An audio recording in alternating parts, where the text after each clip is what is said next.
a seguir hablando del panorama electoral en este último día de campaña. Ana Changuín es analista política, es directora de la Fundación Intelecta, nos acompaña. Ana, gracias por acompañarnos, buenos días. Será el momento más tenso de los últimos años, un poco por saber cómo llegan los candidatos a esta elección del domingo, por lo que dijeron las encuestas cuando terminaron, por ese está para cualquiera.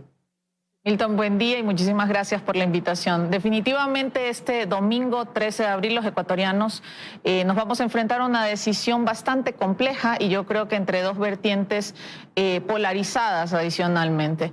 Y me refiero en este punto en donde está terminando la campaña, estamos a menos de 72 horas de que nos enfrentemos precisamente a las urnas y que decidamos no solamente quién va a estar en Carondelet por los próximos 4 años, sino cuáles van a ser esas visiones en seguridad, en educación, en salud, en generación de empleo y que no es menor en un país que se encuentra muy fracturado. Y hablando de estos empleos, salud, inversión, ¿ha escuchado? ¿Han llegado los planes de los candidatos a los electores o solamente los electores han recibido los mensajes de TikTok, de la tarima, de la propaganda y de la campaña sucia que ha habido y ha sido muy fea? Esta es una excelente pregunta porque es fundamental y en lo personal siempre he motivado a los ciudadanos a que revisen los planes de gobierno.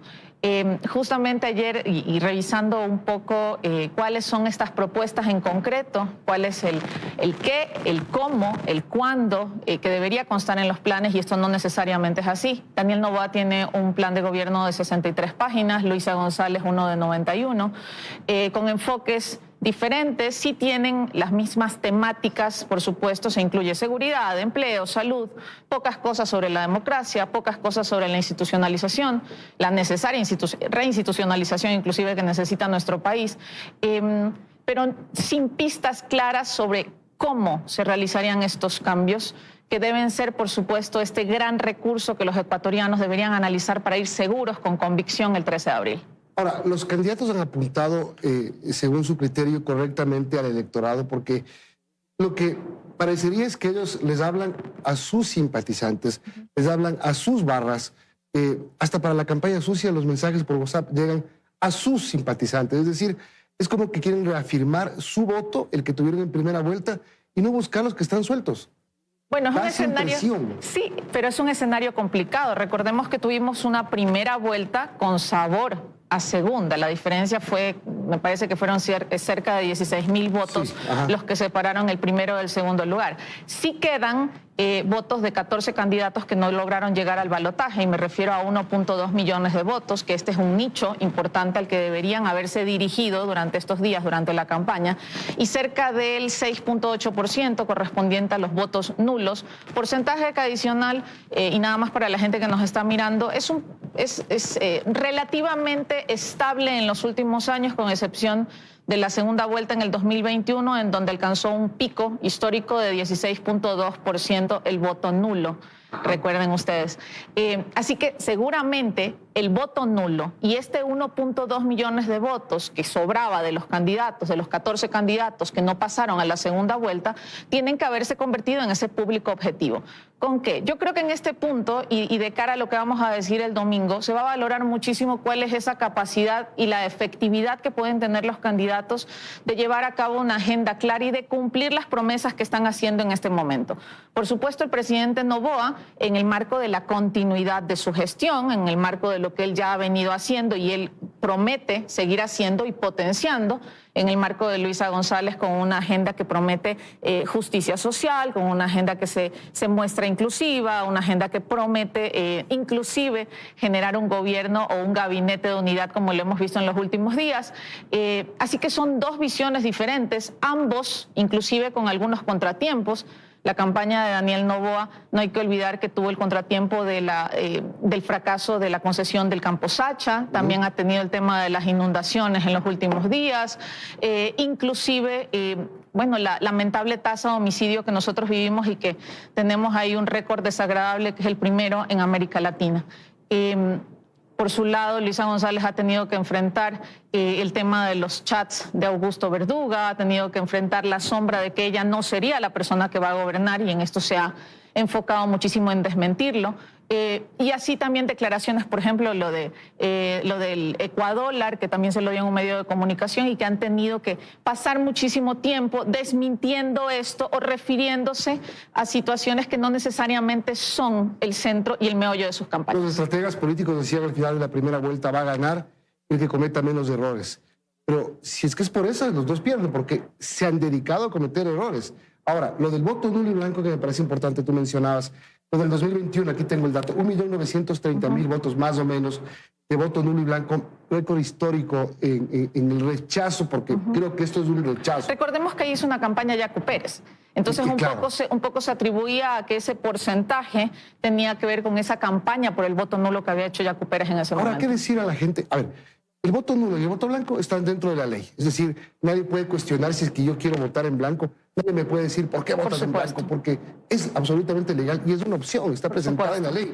Pero, ¿qué decir a la gente que en la primera vuelta, en este millón cerrado más o menos de votos nulos y blancos, 800, 700 y pico de miles de votos nulos y el resto de blancos, qué decirle a esta gente? Las personas que han decidido rechazar las dos candidaturas. Bueno, yo considero que el voto nulo es una expresión democrática, es una expresión de una posición que tradicionalmente se ha visto como una posición rechazo, también se ha denominado inclusive como una posición de desinterés o una posición en contra del sistema, ¿no? Yo creo que en este momento en el que Ecuador se encuentra totalmente polarizado, porque son las cifras que tenemos, es lo que nos refleja o lo que nos han dejado saber las encuestas que vimos hasta la semana pasada, necesita una expresión contundente. Si bien soy respetuosa del voto, yo invito a los ciudadanos a que con muchísima responsabilidad analicen las dos propuestas que tenemos en este momento. Son bastante divergentes y que decidamos justamente frente a las urnas con responsabilidad, con coherencia y pensando que no solamente esta es una decisión de quién va a sentarse en la silla de Carondelet, sino que es quién va a definir o quién va a moldear la política pública para los siguientes 4 años. Ese mensaje es para, aquí está el dato, 765.000 cerrados, votos nulos, 243.500 votos blancos en la primera vuelta, 1 millón de personas que no votó ni por el uno ni por el otro, sino por el nulo y por el blanco. Pero en una elección además, Ana, que participó mucha gente, 82% más o menos de participación. Es alto para el récord histórico, 16, 18% de ausentismo versus un 23 promedio. Es una participación alta y en primera vuelta además, ¿no?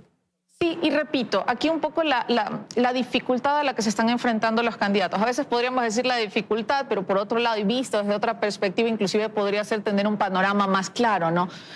Fue la enorme polarización que se dio en la primera vuelta. Eso es lo atípico y lo que convierte en diferente, en especial, estas elecciones, este balotaje. Ya los candidatos tienen ya una fotografía amplia y hay unas grandes masas de electores que los acompañan, en las cuales yo diría que difícilmente se van a mover. Difícilmente alguien que votó por Noboa en la primera vuelta, pues va a votar por González en el balotaje. Eso no se va a cambiar. Yo diría que difícilmente. Habrá gente que diga, voté por Noboa, pero ya no quiero, voy a votar por Luisa, o al revés. Puede pasar, pero yo creo que difícilmente, porque se trata de posiciones que se han pintado antagónicas o posiciones que se han pintado demasiado divergentes, Milton. Así que no diría, hasta la acción. Sí, no diría que va por ahí. Y por la ideología, sí, se supone que tenemos dos posiciones. Y digo se supone porque el tema de la ideología sigue siendo algo que no se aborda. No se aborda como me gustaría y como creo que los ciudadanos necesitarían. Ahora mismo, por ejemplo, tenemos una asamblea bipartidista en la que, en teoría, Milton, deberíamos nosotros tener mayores certezas de cómo se van a tomar las decisiones el día de mañana. Es decir, cómo va a tomar el bloque morado, cuál va a ser su posición frente a los impuestos, cuál va a ser su posición frente a programas de salud, cuál va a ser su posición inclusive frente a una política educativa. Lo propio, cuál va a ser la posición del bloque azul frente a todo este tipo de políticas. Deberíamos tener certezas y no deberíamos tener confusiones en votaciones en donde deberíamos inclusive lograr transparentar ideológicamente cuál es la posición de cada uno de los bandos. Y ese tema está para cualquiera de los que gane el domingo, porque los dos se van a enfrentar a un bloque opositor numeroso, fuerte, no con mayoría, pero ese mismo va a ser el secreto o quizá el camino de la nueva asamblea. ¿Cómo consigue los votos? Los tienes que sacar del otro lado, no hay más. aparte de los pocos que puedas, de los que quedan sueltos, digamos. Es un poco la dificultad, ¿dónde están los votos? Y yo creo que, hablando del tema de la Asamblea, hay Perdón, lastimosamente va a ser o convences o compras. Lamentablemente. Hay un tema que no es menor, y es que cualquiera de los dos candidatos, Noboa o González, cualquiera que resulte ganador, va a tenerse que enfrentar a un país dividido, Milton, y esto no es menor. Yo diría que tanto González como Noboa, luego del día de las elecciones, y ojalá que el 13 de abril nosotros tengamos y ya nos vayamos a dormir con resultados certeros, van a tener que enfrentarse a un escenario complejo, en un país completamente diferente, heterogéneo, con necesidades diversas, con desigualdades, con una tasa de homicidios altísima, que me parece que llegó al 38 por cada 100.000 habitantes, que es la más alta y que superó a México, inclusive en uno de sus momentos más complejos. Así que cualquiera de estos candidatos, que ya en ese momento será el candidato electo, o el presidente electo, o la presidenta electa, va a tener que enfrentarse a un escenario adverso. Y yo diría que ojalá se enfrenten con una política o con una agenda de reconciliación social. Imposible pensar que los ecuatorianos no avancemos hacia allá. ¿Cómo se hace eso si vivimos polarizados ya un montón de tiempo? Entonces, siempre nos hacemos ilusiones con eso. Gana Lazo y pensamos, y Lazo nos ofrece unidad. Ganó Moreno y nos ofreció unidad. Y así vivimos haciéndonos ilusiones y los sueños rotos. Yo diría que sincerando las grandes necesidades del país, Milton, permitiendo que la ciudadanía conozca exactamente cuáles son las grandes brechas que existen en temas de género, en temas de acceso a salud, en temas de acceso a educación. Y todos los ecuatorianos, en base a un gran pacto, que muchas veces esta palabra se sataniza un poco, ¿no? Y se dice, no, ya van a llegar a un pacto. Bueno, enhorabuena, ¿no? Que lleguen a un pacto la clase política y que se pongan de acuerdo en los grandes problemas del país, en los mínimos en los cuales se debe avanzar y los cuales se deben abordar en una agenda programática. Ojalá que podamos ver el inicio, cualquiera que sea el resultado del domingo, de una nueva forma de gobernarse al Ecuador, porque no tenemos tiempo que perder. En realidad, la desnutrición crónica infantil es un problema que nos acecha y que realmente define cuál va a ser el futuro de nuestro país si no se aborda de manera estratégica. El tema educativo, lo propio, si no preparamos a nuestros estudiantes o a nuestros jóvenes en carreras que tengan muchísimo potencial y con mayor empleabilidad, vamos a tener desempleados en el futuro. Si el sistema de salud no responde y lo propio el sistema de pensiones, vamos a tener dificultades el día de mañana inclusive para responder ante personas de la tercera edad, por ejemplo. Con eso nos quedamos. Gracias, Ana, por haber venido. Gracias, Milton, y que gane el Ecuador el día domingo. Así es, que gane el país, que gane la paz y la cordura sobre todo.